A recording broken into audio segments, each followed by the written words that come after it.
And welcome back. As we head to school, we're visiting all the campuses.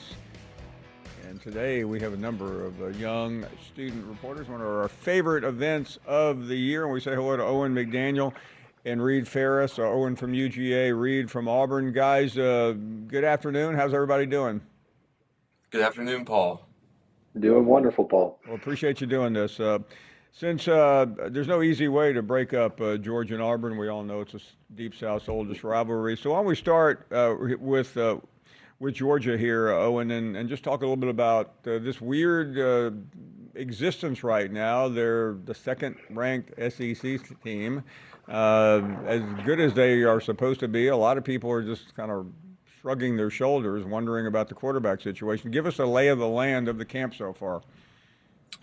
Yes, sir. Yeah, there has been some speculation. Just despite Georgia winning the SEC championship last year, it was a quote unquote down year for the Bulldogs. But this camp has been a successful one so far. From what we've heard from Coach Kirby Smart and the rest of the coaching staff, a lot of the younger guys have been stepping up, and we've heard that Gunner Stockton has looked great. They had the first scrimmage of fall camp on Saturday, and heard great things about Gunner from there. And Reed, before we get deep into the QB situation, which I want to, just the overall view of the Auburn camp. The overall view, Auburn and their fan base is, generally very, very, very, very up on their team. But as far as the media and the team, I think that they're also up, but not the same way. I'm certainly, I think everybody expects them to be better than last year. Much more talent, stuff coming out of the portal. You got quarterback, you got Eric Singleton on the offense, but in general, it's a positive energy, especially from the defensive side. Yet again this year.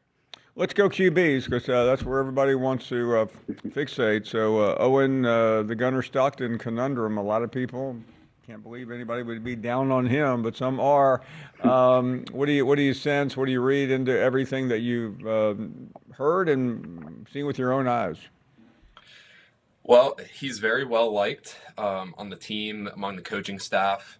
He earned a lot of respect, I think, with how he came in at halftime against Texas in the SEC championship, and kind of put his body on the line a couple times, and then came out against Notre Dame the next game, his first career start, and despite the result of the game, he threw for 234 yards and a touchdown, about as much as you could expect from a guy making his first start like that. So I think, although the national media is speculative of Gunner, I think within Athens, they're very confident in him as the potential starter going forward. And Reed, Jackson Arnold coming over with a lot of high hopes, but some stumbling toward the end of last season because he really didn't have much around him. What's the vibe on him? I think the vibe is certainly, like I said, like the rest of the team, they all have that vibe that it's up. Everything looks better. I know I talked to some of the players and some of the receivers, and they seem to love having him throw to them. They say it's better than anything they've had in their careers at Auburn.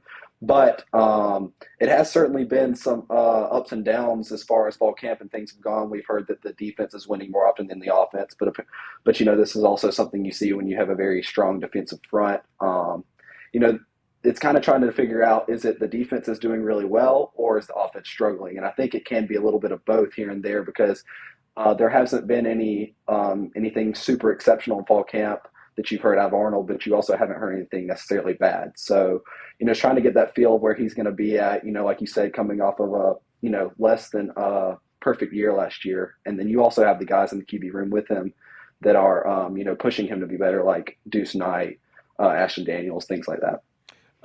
Reed, let me stay on that because when I saw Hugh Freeze about 2 months ago, I mean, he flat out said we have the best quarterback room in the country, and I guess most of the excitement is about Deuce Knight. What are you hearing about him?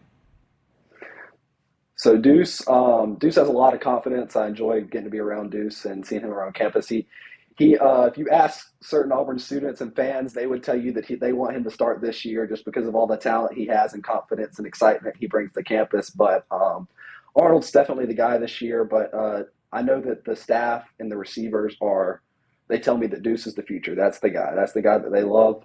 So him sitting behind Jackson, who is another super talented, was a 5-star out of high school quarterback, it's definitely going to be a positive. And not to mention Ashton Daniels being there and teaching him as a dual threat out of Sanford. A lot of the guys love him. Like the coaching staff loves him, said that he can do it all. And him being a teacher of those two is a phenomenal thing for them.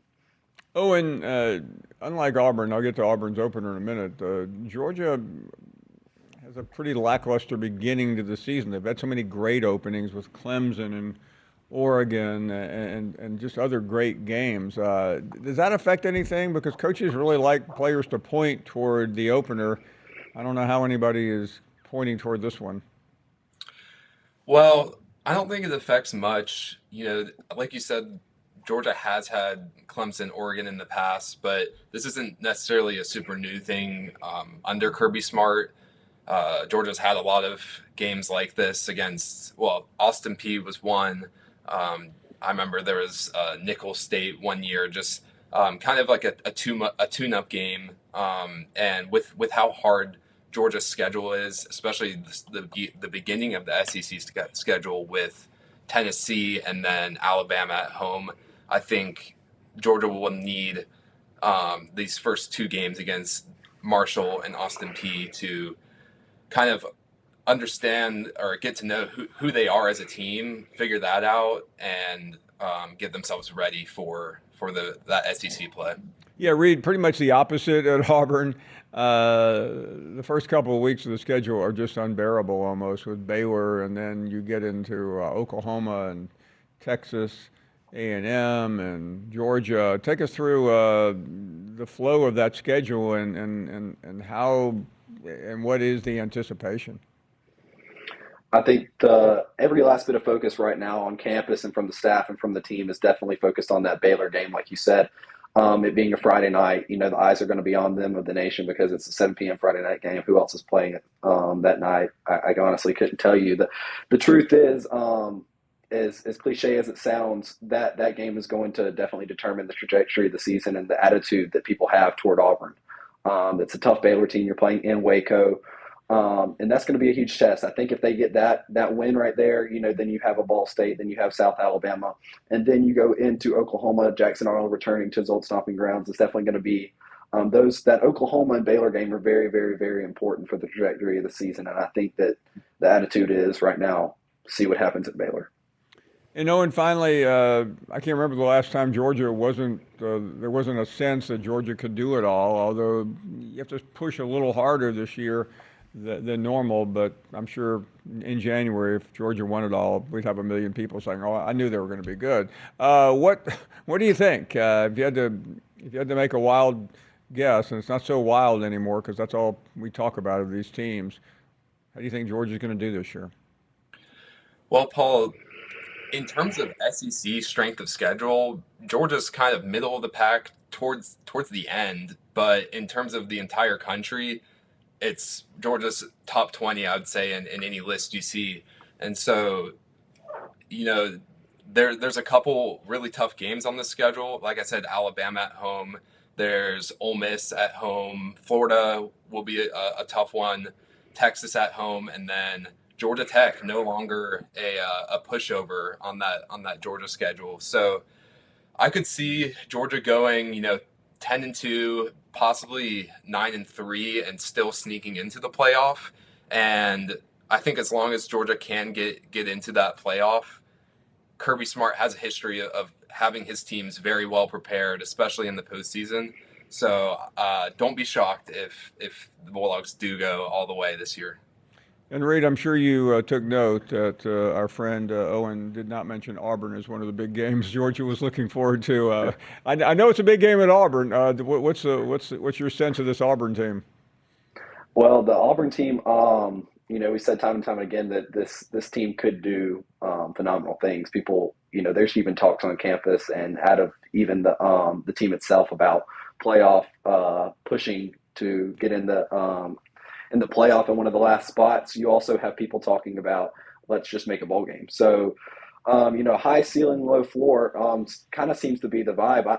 I think that they have a lot of potential. Obviously, it's a super talented team with a great transfer roster. And then talking about that Georgia game, Georgia in Jordan Hare as well as Alabama and Jordan Hare it's never been a pushover game, to be honest with you.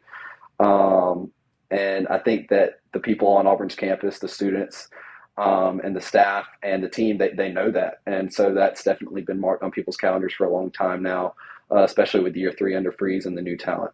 Owen McDaniel, Reed Ferris, two great young reporters. We look forward to seeing both of you as we work our way toward the opening kickoff. We'll see you guys soon. Thank you very, very much for the time. And that was really fun, getting the two rivals together and the different views of programs from up close. We'll take a break. Your phone calls straight ahead.